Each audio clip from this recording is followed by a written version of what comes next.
global de 3 a 10 personas son entre 6.000 habitantes.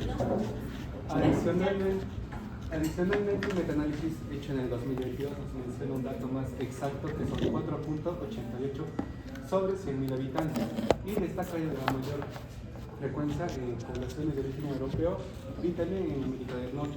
Estos teniendo unos parámetros dentro de 4 a 6 respectivamente dentro de los 100.000 habitantes. Esto en comparación a África y Asia, que tienen los parámetros dentro de 0.25 y 0.40, claramente respectivos.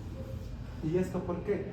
Se menciona, que está explicado ya que tanto en Europa y en América del Norte las expansiones de estos serpientes son mucho más amplios que en su comparativa en Asia y en África. Entonces, ¿cuándo empieza o cuándo es típicamente el inicio de esta patología? Es entre la edad media, se menciona que entre 35 a 45 años, que técnicamente puede ser variable. Existe una forma juvenil cuando estas ampliaciones de estos tripletes, que son de citosina, adenosina y guanina, van a más allá de 60. Y esta forma juvenil abarca el 5% de todos esos casos. Y como lo mencioné, está caracterizada por la mayor representación de estas expansiones de los tripletes. Ahora, hay una relación entre el mayor número de estas expansiones y la mortalidad, donde que es directamente proporcional. Entonces, a mayor expansión, mayor mortalidad.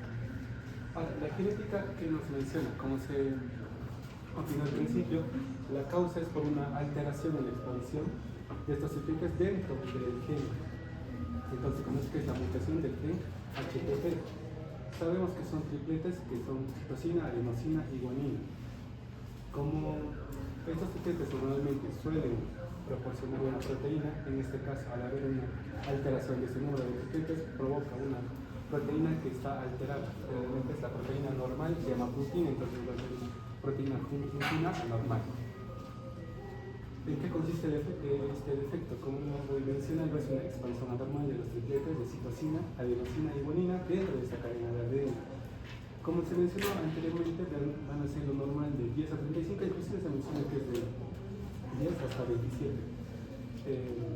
Pero de 10 a 35 es cuando la persona no va a manifestar, pero no tiene forma. O sea, no tiene forma, pero no la va a manifestar. Pero mayor a 36 es el rango mínimo en el cual la persona sí o sí lo va a manifestar. Pero mayor a 36 sí lo puede manifestar. De 36 a 39 puede ser una penetrancia mínima. ¿A qué se refiere con penetrancia? La capacidad para manifestar esta enfermedad. Mientras que para 40 repeticiones a más, la penetrancia es completa. Entonces, sí o sí va a manifestar la enfermedad. Inclusive, como mencioné, en el caso de la hepatitis mayor a 60, donde también está correlacionado el menor tiempo para que se originen los síntomas, como también la menor mortalidad, la mayor mortalidad. ¿Cuál es el triplete comprometido? SAG, citosina, adenosina y guanina. Entonces la herencia va a ser autosómica dominante, generalmente va a estar relacionada con mayor frecuencia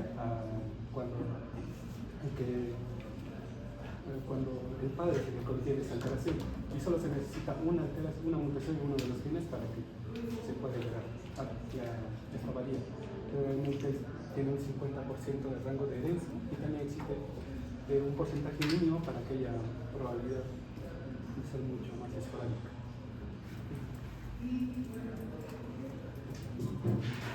¿Cuál es tu apellido? Huaranca. Bueno, yo les voy a explicar sobre la patología de conjunto. Les voy a resumir esto de 5 puntos. Primero, la mutación genética del gen de la conjuntina.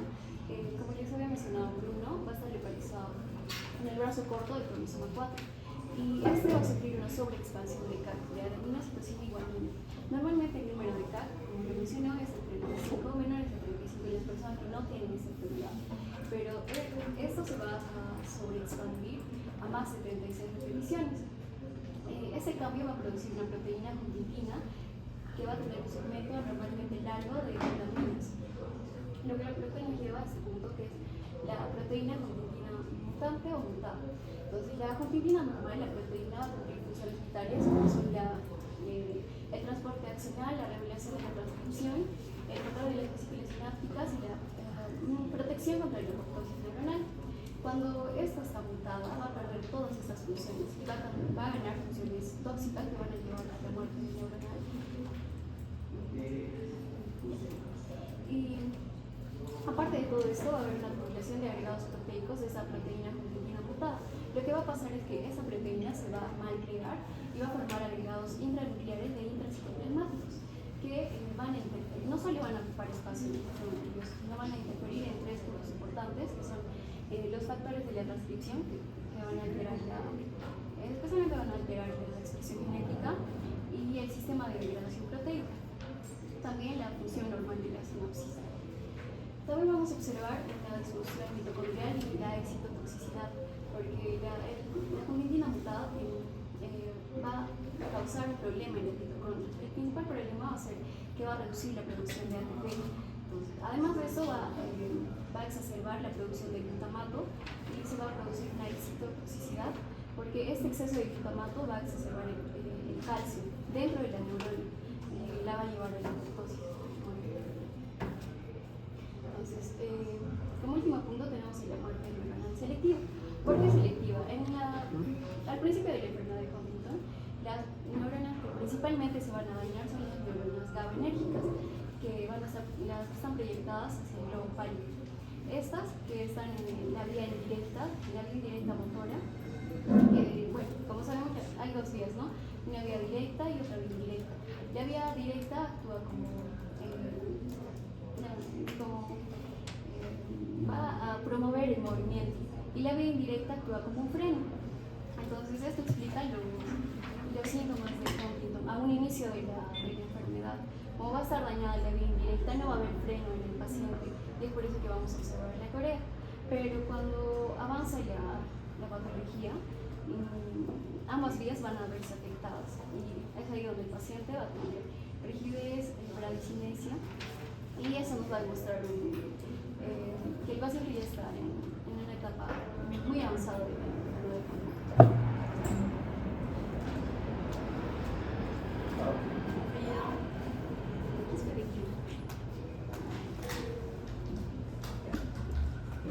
Bueno, pasando con la clínica, la buena etapa va a ser la progresión clínica que vendría a ser de la enfermedad, en la cual en la etapa temprana el paciente va a hacer lo que vendría a ser sus funciones independientes. Bueno, iba a conservar lo que vendría a ser su capacidad para trabajar y conducir, ¿no? Bueno, pero siempre va a presentar unos síntomas leves, que vendría a ser coreas leves, una descoordinación leve, dificultad para realizar lo que vendría a ser tareas complejas, irritabilidad, depresión y movimientos oculares voluntarios lentos. En cuanto a la progresión de la etapa intermedia, bueno, va a ser una pérdida progresiva de independencia de lo que vendría a ser, va a perder la capacidad de trabajar ni de conducir el paciente, ¿no? Bueno, acá van a querer una supervisión o van a requerir ayuda, ¿no? Digamos, de uno de sus familiares, ¿no? En cuanto a la alimentación, vestido, salud. Bueno, acá también va a presentar lo que vendría a ser síntomas del deterioro cognitivo mayor, va a aumentar lo que vendría a ser la corea, la dificultad para los movimientos voluntarios, problemas en el equilibrio y caídas, y también lo que vendría a ser pérdida de peso. Bueno, acá, en cuanto a la etapa tardía, va a tener una dependencia total, digamos, el paciente no va a ser propio, digamos, no va a hacer sus cosas él mismo, ¿no? Siempre va a requerir lo que vendría a ser una supervisión y también cuidados constantes, en los cuales los síntomas vendrían a ser pérdida casi total de todo el control motor voluntario, movimientos balísticos de gran amplitud, y lo cual le va a llevar a riesgo de más lesiones. Bueno, estos pacientes van a estar generalmente postrados en la cama y lo que van a tener una disfagia grave, ¿no? Que algunos pacientes van a requerir a lo que vendría a ser una sonda para poderse alimentar. Bueno, van a ser mudos frecuentemente, y aunque mantienen una cierta comprensión.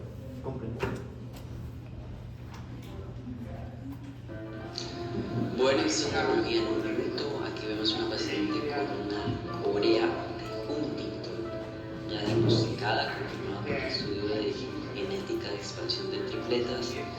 Vemos en este cuerpo izquierdo la paciente como tiene estos momentos coreatetóxicos, tiene una tetosis también. Es muy difícil encontrar una corea única sin la tetosis, ese movimiento serpenteante que aparece en los dedos que ustedes ven acá, es asimétrico. Ya vamos a bajar un momento en la boca, cómo es que se ven estos movimientos, también orolinguales, comienzo en la mandíbula hiperlinguales también es frecuente en la corea de Huntington, que no sé qué empieza a hacer el paciente ese movimiento igual. La mano sigue también. Bueno, explicando un poco más sobre los síntomas motores, como explicó la Corea, que van a ser movimientos breves adultos involuntarios, no estereotipados, y estas van a involucrar lo que son la cara, tanto las extremidades. Como los estadios que vimos aquí, especialmente la masa coreana, donde se puede ver nuestros movimientos. La hipotonía hiperreflexia, que es importante, que va a ser característica de la fase temprana, que explicó mi compañera anteriormente. La bradicinesia leve, que va a tratarse de movimientos voluntarios pero lentos. Y la inconsistencia motora, que va a ser la dificultad para mantener ciertos actos voluntarios simples, ¿no? Ejemplo que sería la producción igual, ¿no? También se puede observar los movimientos oculares, generalmente en pacientes adultos jóvenes, lo que se refiere al nistagmo ortocinético anormal, y van a ser en etapas muy tempranas. En la fase temprana, que van a ser el retraso de inicio de los movimientos sacáricos voluntarios, que van a hacer una reducción de los movimientos, es como que los ojos se mueven de una manera para los lados. Y en la fase tardía, que va a ser un seguimiento suave, la refijación va a estar afectada. También en la clínica de Huntington podemos ver lo que son los síntomas psiquiátricos, que va a afectar mucho la personalidad, que va a estar irritable el paciente, depresivo, va a tener una alteración en sus relaciones sociales, puede ver lo que es la paranoia, los delirios, las alucinaciones e ideas suicidas, ¿no? Y la pérdida de peso o cajéxica, que van a ser ya características a pesar de una ingesta adecuada de calorías, un gasto energético por los movimientos hipercinéticos que tiene este paciente y el mayor número de repeticiones, ¿no? del gen. Bueno, y el deterioro cognitivo, que va a ser inevitable, la característica va a ser una disfunción ejecutiva con menor capacidad para tomar decisiones, realizar múltiples tareas o cambiar un conjunto de objetivos de cognitivo a otro, ¿no? Va a ser una pérdida de memoria que generalmente se da en la fase tardía y es un poco común la fase y la praxia. Puede ver, ¿no? Para realizar una prueba para ver si hay un deterioro cognitivo, las pruebas, ¿no? Una fluidez de palabras, la secuenciación de imágenes o una prueba de clasificación de tarjetas de Wisconsin, ¿no? Que consiste en hacer memorizar ciertas figuras en un orden de las tarjetas.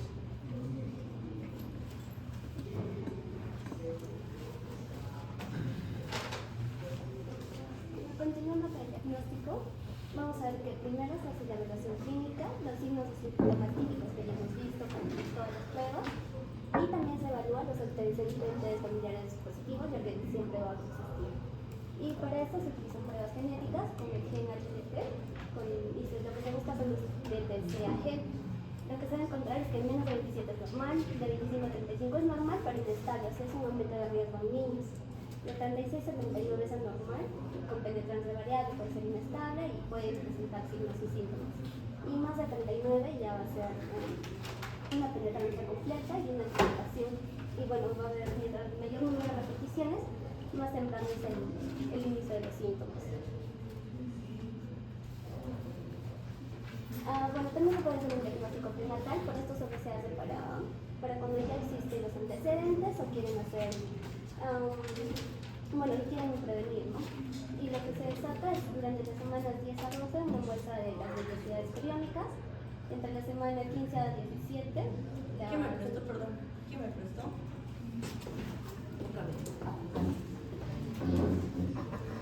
Sí, pues entre la 15 y 17 se va a tomar muestras de líquido amniótico con una amniocentesis y bueno, estas muestras se van a llevar a pruebas genéticas para conocer si el niño va a presentar o no en el futuro enfermedad de Huntington. Y bueno, y también se van a utilizar las pruebas de imagen y por sí solas no van a confirmar nada, pero sí ayudan a descartar otras enfermedades como una acumulación de metales, la enfermedad de Wilson, una hiperplastinemia. Y bueno, aquí vamos a ver la resonancia magnética, que lo que vamos a ver es un aumento de volumen y las conexiones cerebrales se muestran cambios visibles, pero cambios varios años antes del inicio de la situación clínica. Bueno, eso pasa en edad adulta. Primero se va a presentar la atrofia estriatal temprana en el núcleo caudado y cuando ya avanza la enfermedad, están en etapas más avanzadas, va a haber una atrofia cerebellosa y cortical.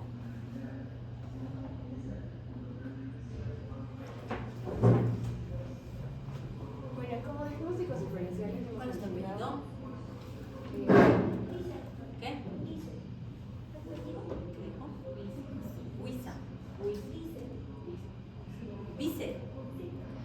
Ya, el primer diagnóstico es la enfermedad de Huntington-Like, que es una similar, realmente es muy similar ya que no va a tener todos los síntomas, pero no presenta la alteración genética que hemos visto, que es del gen HTT. Y vamos a ver que existen dos tipos. Primero, la de la Huntington-Like tipo 1, que es principalmente conocida porque hay mutaciones que generan, es una proteína puriónica que está mal plegada, esta llega a acumularse y logra una degeneración esponjiforme, tanto del estriado como de la corteza. El efecto que tiene esta proteína anormal es que va a lograr que exista una pérdida de neuronas GABAérgicas del circuito indirecto. Entonces, de esta manera se ve que hay menos inhibición del tálamo y por lo tanto exceso de actividad cortical y por eso se da la corea. El otro tipo de Huntington-like es la expansión de la intofilina, que esto se da porque va a existir un ARN expandido encargado de secuestrar proteínas reguladoras. Entonces, al haber este déficit, se van a producir proteínas tóxicas, como por ejemplo las poliglutaminas, que posteriormente, junto con el déficit de intofilina, ocasionan una falla en la homeostasis del calcio neuronal y logran así que exista también, parecido al primero, una degeneración estriatal con el mismo resultado, que va a ser hipercinesia de tipo de la enfermedad Huntington. Otro es la corea de Sydenham, que también va a ser bastante parecido, pero esa va a ser con el antecedente característico de ser postinfecciosa, que está asociada a la fiebre reumática por este trastorno beta-hemolítico, y se va a presentar principalmente en niños y adolescentes con movimientos cobereicos, hipotonía y labilidad emocional. Otra enfermedad que podríamos considerar o para descartar sería la enfermedad de Pillay-Tourette, que es un trastorno neurológico que se caracteriza por tics motores y vocales, pero se podría diferenciar ya que estos movimientos van a ser mucho más repetitivos y estereotipados. En cuanto a la enfermedad de Wilson, esta va a ser un trastorno hereditario que va a haber una alteración del metabolismo del cobre. Acá vamos a ver característicamente que se va a acumular cobre en el hígado y en el cerebro, pero también a nivel de la córnea vamos a ver un anillo característico, que es el anillo de Kaiser-Flexner, que va a ser pues, muy característico de esta enfermedad. Además, acá vamos a ver que existen diferentes trastornos neurológicos, como por ejemplo la corea, parkinsonismo, disartria, e incluso a nivel pues, hepático podríamos ver que existe cirrosis hepática. Y la neuroacantosis también es un gran grupo de enfermedades que lo característico de acá es que van a haber acantocitos, o sea, eritrocitos articulados a nivel sanguíneo, y se va a asociar a coreas, distonías, neuropatías periféricas y hasta alteraciones psiquiátricas. Otra enfermedad sería el hipertiroidismo, que va a ocasionar una corea secundaria, que como sabemos va a haber un exceso del metabolismo basal como tal, entonces van a producirse síntomas sistémicos como por ejemplo pérdida de peso, taquicardia, temblor fino y pues la corea como tal. Y por último tendremos las disilesias coreicas, que se encuentran inducidas por fármacos como por ejemplo el levodopa, anticonvulsivantes, neurolépticos y anticonceptivos orales, que estos van a tener la característica de que una vez que sean suspendidos, pues los síntomas mejoran.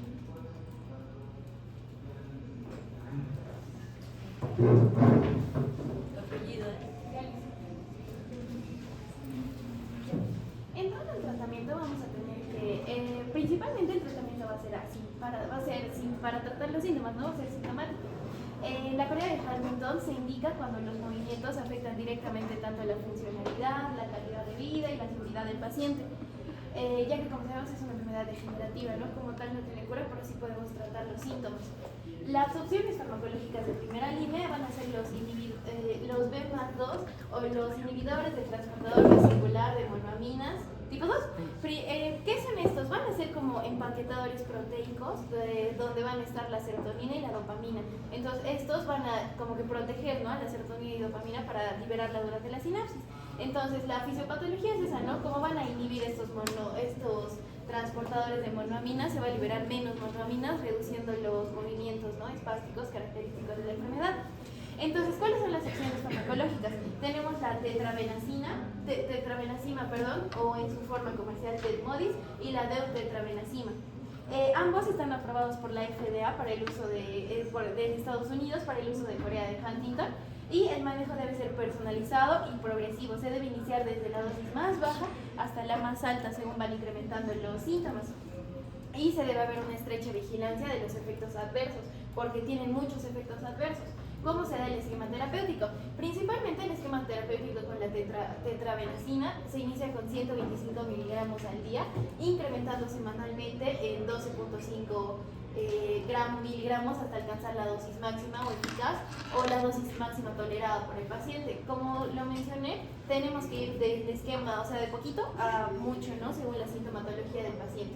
La administración se va a dividir en 2 a 3 tomas diarias y es muy importante monitorear los efectos adversos como la depresión, la ideación suicidia, el parkinsonismo, la sedación, y debemos ajustar la dosis o suspender la dosis de acuerdo a cómo vaya con el paciente.